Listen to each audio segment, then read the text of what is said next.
ओम नमो भगवते वासुदेवाय। श्रद्धालु भक्तों, श्रीमद् भागवत महापुराण के दशम स्कंद के पूर्वार्ध के 27वां अध्याय के अंतर्गत श्री कृष्ण का अभिषेक का प्रस्तुतिकरण करूंगा। इसके पूर्व जहां तक आप कथा श्रवण कर चुके हैं उसके आगे का प्रस्तुतिकरण करता हूं। इंद्र ने कहा, परमेश्वर आप कृपा करके मुझ मूर्ख अपराधी का यह अपराध क्षमा करें और ऐसी कृपा करें कि मुझे फिर कभी ऐसी दुष्ट अज्ञान का शिकार न होना पड़े। स्वयं प्रकाश इंद्रियातीत परमात्मा आपका यह अवतार इसलिए हुआ है कि जो असुर सेनापति केवल अपना पेट पालने में ही लग रहे हैं और पृथ्वी के लिए बड़े भारी भार के कारण बन रहे हैं, उनका वध करके उन्हें मोक्ष दिया जाए। और जो आपके चरणों के सेवक हैं, आज्ञाकारी भक्त जन हैं, उनका अभ्युदय हो, उनकी रक्षा हो। भगवान, मैं आपको नमस्कार करता हूँ।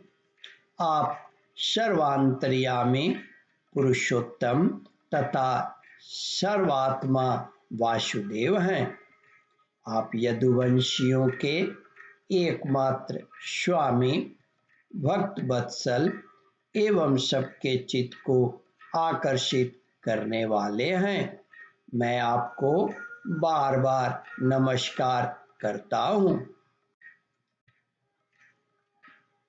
आपने जीवों के समान कर्मवश होकर नहीं, स्वतंत्रता से अपने भक्तों की तथा अपनी इच्छा के अनुसार शरीर स्वीकार किया है।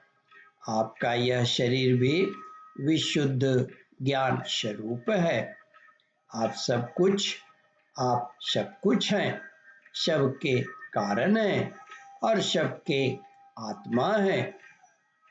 मैं आपको बार बार नमस्कार करता हूँ। भगवान, मेरे अभिमान का अंत नहीं है और मेरा क्रोध भी बहुत ही तीव्र मेरे वश के बाहर है।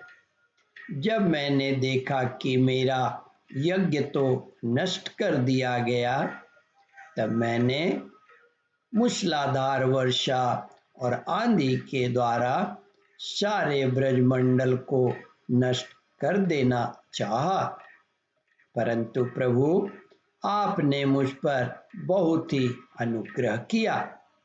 मेरी चेष्टा व्यर्थ होने से मेरे घमंड की जड़ उखड़ गई। आप मेरे स्वामी गुरु हैं और मेरे आत्मा हैं। मैं आपकी शरण में हूँ। श्री सुखदेव जी कहते हैं, परीक्षित, जब देवराज इंद्र ने भगवान श्री कृष्ण की इस प्रकार स्तुति की, तब भगवान कृष्ण ने हंसते हुए मेघ के समान गंभीर वाणी से इंद्र को संबोधन करके कहा। श्री भगवान ने कहा, इंद्र, तुम ऐश्वर्य और धन संपत्ति के मद से पूरे मतवाले हो रहे थे, इसलिए तुम पर अनुग्रह करके ही मैंने तुम्हारा यज्ञ भंग किया है। यह इसलिए कि अब तुम मुझे नित्य निरंतर स्मरण रख सको। जो ऐश्वर्य और धन संपत्ति के मद से अंधा हो जाता है वह यह नहीं देखता कि मैं काल रूप परमेश्वर हाथ में दंड लेकर उसके सिर पर सवार हूँ। मैं जिस प्रकार अनुग्रह करना चाहता हूँ उसे ऐश्वर्य भ्रष्ट कर देता हूँ। इंद्र, तुम्हारा मंगल हो।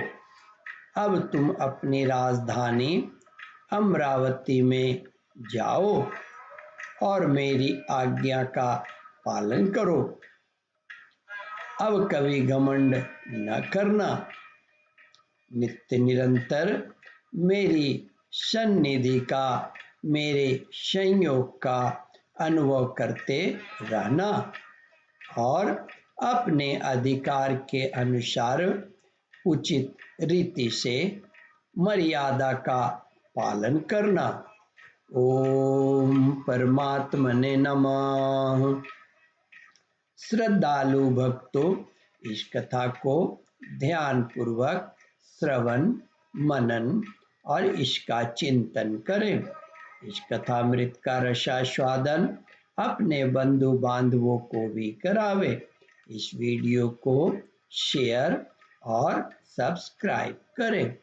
ओम परमात्मने नमः।